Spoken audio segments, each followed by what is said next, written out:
الرحیم. عام طور پر 3 چیزیں بیان ہوتی ہیں یہاں. ایک تو وصیت کی بات ہوتی ہے کہ امام موسیٰ کاظم علیہ السلام نے وصیت کی تھی, منع کیا تھا اس وصیت کے اندر. لیکن اگر ہم اس وصیت کو کھولیں اور پڑھیں تو اس میں یہ دیکھتے ہیں کہ ساتھ میں مولا نے مکمل طور پر منع نہیں کیا تھا, صرف یہ کہا تھا کہ میری کسی بیٹی کو حق نہیں ہے کہ اپنے بڑے بھائی علی کی منشا کے بغیر کہیں جو ہے وہ عقد کریں یا شادی کریں. یعنی گویا ساتھ میں مولا نے اپنے بعد امامت کے امور جو ہیں وہ 8ویں مولا کے سپرد کیے, اور اپنے بچوں کو بھی پابند کر دیا کہ حتیٰ کہ آپ نے اپنی شادی کے مسئلے میں بھی اپنے بھائی کی اتباع کرنی ہے. تو لہذا شادی سے منع نہیں کیا گیا تھا, صرف یہ کہا تھا کہ 8ویں امام یعنی مولا امام علی ابن موسیٰ رضا صلوات اللہ علیہ, ان کی مصلحت کو جہاں وہ مسئلہ سمجھیں گے وہاں آپ نے جو ہے اپنی بچیوں کو حکم دیا کہ آپ نے وہاں شادی کرنی ہے. صحیح.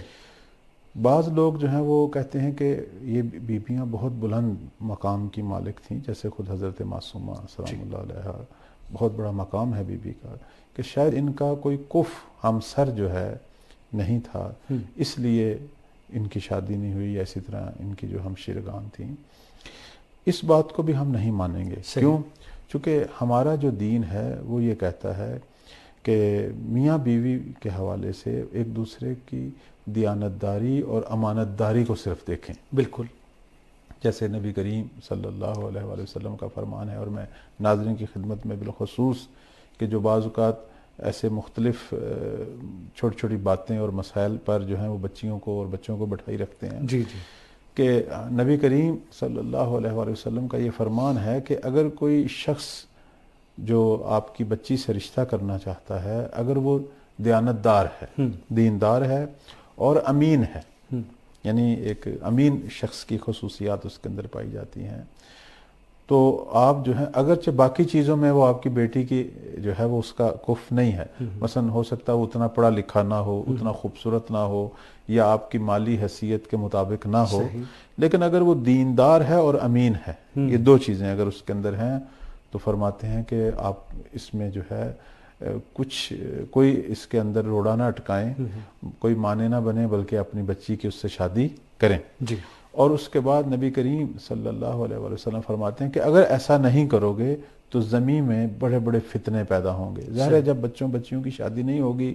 تو وہ حرام کاموں کی طرف, وہی دیندار بچے, وہی امین بچے جو ہیں وہ پھر ایسا اپنی غرائض کو پورا کرنے کے لیے نامناسب راہیں ڈھونڈیں گے, اور خود بھی تباہ ہوں گے اور کتنے ہی لوگوں کو تباہ کریں گے. تو بس یہ بھی مسئلہ نہیں تھا, یعنی ایسی بات نہیں تھی کہ کوئی کف یا ہمسر نہیں تھا اس لیے انہوں نے شادیاں نہیں کی, بلکہ آیا بی بی زینب سلام اللہ علیہ کا کف تھے ان کے شوہر؟ یقیناً نہیں تھے. تو لیکن پھر بھی مولا علی علیہ السلام نے جو ہے وہ بیٹی دی. میرے خیال سے اس مقام پر صرف ایک جناب فاطمہ الزہرا سلام اللہ علیہ کی ذات ہے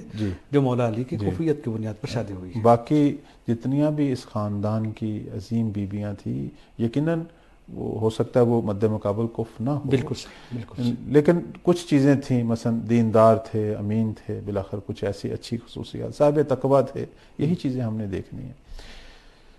یا ہم دیکھتے ہیں جیسے بعض روایات میں ہے کہ اگر کوئی شخص آتا ہے آپ کی بچیوں کی شادی کے لیے تو نہ حسن دیکھیں نہ پیسہ دیکھیں, تقویٰ دیکھیں, کیونکہ باقی 2 چیزیں جو ہیں وہ ہو سکتا ہے ختم ہو جائیں کچھ عرصے کے بعد, لیکن یہ تقویٰ ہے جس سے دنیا بھی محفوظ ہے اور آخرت بھی محفوظ ہے. دنیا میں بھی عزت کرے گا آپ کی بیٹی کی, خوف خدا رکھے گا, اسے اذیت نہیں کرے گا, اس کے حق پورے کرے گا, اور آخرت بھی ایسی بنے گی اسی با تقویٰ شخص کی وجہ سے. اس کی دنیا اچھی گزر گئی تو آخرت بھی اچھی گزرنے والی, یعنی ایسے اعمال خود بھی کرے گا اور بیگم کو بھی کروائے گا کہ آخرت بھی سنور جائے گی. تیسری جو چیز اہم چیز ہے وہ یہ ہے کہ اس دور کے اندر جو اختناق والی صورتحال تھی, یعنی گورنمنٹ کی طرف سے جو دباؤ تھا امام موسیٰ کاظم علیہ السلام کی فیملی اور ان کے بچوں پر, اس وجہ سے لوگ جرأت نہیں کرتے تھے. میں اس کی ایک مثال دیتا ہوں, یعنی لوگ جو ہیں حتیٰ سوال پوچھنے کے لیے بھی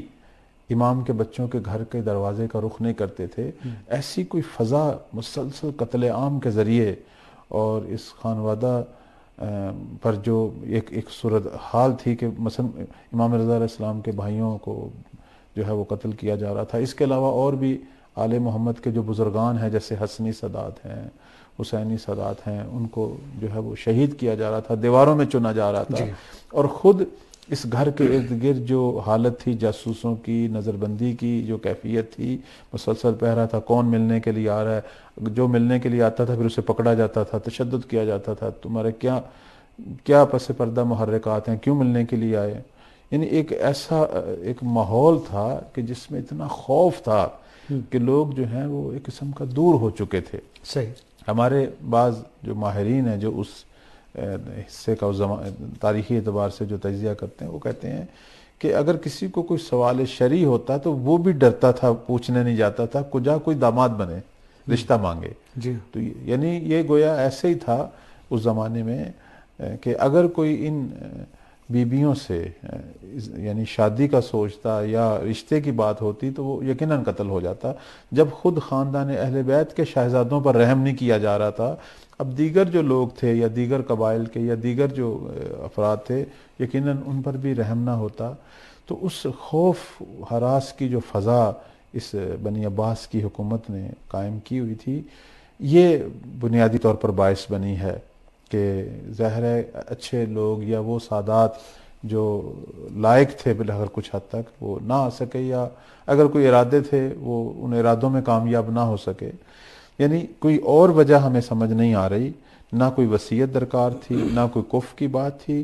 صرف یہ ہے کہ ایسی فضا قائم کی گئی گورنمنٹ کی طرف سے کہ کوئی بھی جو ہے وہ رشتہ داری یا وصلت والی جو ہے بات وہ سوچ نہیں پا رہا تھا اور نہ اس طرف